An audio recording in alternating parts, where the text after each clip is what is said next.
Hello guys, welcome to Sumanth talks. అయితే నిన్న విజయవాడలో జరిగిన ఆ కట్అవుట్ ప్రోగ్రామ్ అయితే నిజంగా ఇండియా మొత్తం సెన్సేషన్ అయిపోయిందనమాట. ఎక్కడ చూసినా అదే న్యూస్ అయితే నిన్నంతా కూడా రన్ అయిందనమాట. సో ఇన్ఫ్యాక్ట్ టీవీలో కానీ న్యూస్ ఛానల్లో కానీ సో ట్విట్టర్, ఇన్స్టాగ్రామ్ ప్రతి దగ్గర కూడా ఆ కట్అవుట్ గురించి టాపిక్ అయితే ట్రెండ్ అయిందనమాట. విజయవాడలో వజ్ర గ్రౌండ్స్లో 256 అడుగులు ఎత్తున్న ఒక కట్అవుట్ అయితే లాంచ్ చేయడం జరిగిందనమాట. సో చాలామంది ఏమనుకున్నారంటే ఇది మూవీ యూనిట్ వల్లే ప్లాన్ చేసి అరేంజ్ చేశారు అని అనుకున్నారు. బట్ కాదు, ఫ్యాన్స్ ప్లాన్ చేసుకున్నారనమాట.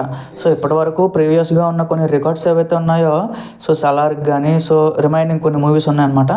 సో ఆ కట్అవుట్ రికార్డ్ని కంపేర్ చేసుకుంటూ దాన్ని బీట్ చేసేలాగా ప్లాన్ చేయాలని చెప్పి వీళ్ళైతే విజయవాడలో పెట్టారనమాట.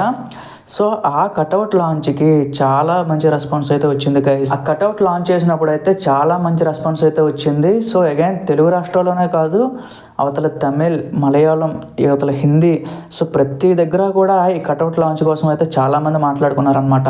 దీనికి ఇంకొక స్పెషల్ అట్రాక్షన్ ఏం చేశారు అంటే, అంత పెద్ద కట్అవుట్కి పైనుంచి హెలికాప్టర్తో పూల వర్షాన్ని అయితే కురిపించారనమాట. సో ఇది ఇంకా హైలైట్ అని చెప్పుకోవాలి. సో మొత్తానికి ఆ ఫ్యాన్స్ అసోసియేషన్ ఎవరెవరైతే ఉన్నారో నిజంగా వాళ్ళైతే చాలా మంచి జాబ్ చేశారని అనుకోవాలన్నమాట. విజయవాడలో ఎందుకు ప్లాన్ చేశారో మనందరికీ తెలిసిన, విజయవాడ అనేది ఒక చాలా పెద్ద సిటీ, అలాగే ఒక సెంటర్ ఆఫ్ అట్రాక్షన్ ఉంటుందని చెప్పి అక్కడైతే ప్లాన్ చేశారనమాట. సో ఇదే ఈవెంట్కి మన దిల్ రాజు గారిని కూడా ఒక స్పెషల్ గెస్ట్లా ఇన్వైట్ చేశారు. సో దిల్ రాజు గారు కూడా అటెండ్ అవ్వడం జరిగింది. సో ఈవెంట్ అంతా కూడా చాలా పీస్ఫుల్గా, చాలా పద్ధతిగా అయింది గైస్. ఎలాంటి ఇష్యూస్ జరగలేదన్నమాట.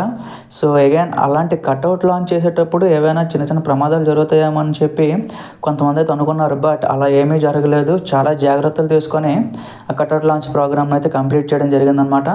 సో ఆ విజువల్స్ కానీ, ఆ కట్అవుట్ అంతా డ్రోన్ వ్యూస్ కానీ ఇవన్నీ చూస్తూ ఉంటే నిజంగా చాలా మంచిగా అనిపిస్తుంది అనమాట.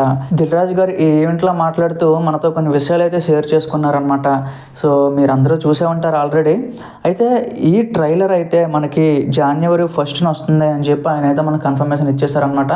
సో మనమైతే ఫిక్స్ అయిపోవడమే, January 1st రెడీ అయిపోవాలి. ట్రైలర్ అయితే రాబోతుందన్నమాట.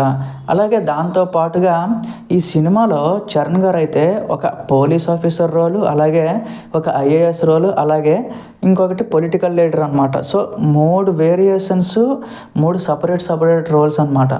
సో నిజంగా ఒకే సినిమాల్లో ఇన్ని రకాల వేరియేషన్స్ చూడడం అనేది ఫ్యాన్స్ కూడా మంచి పండగనే చెప్పుకోవచ్చు అనమాట.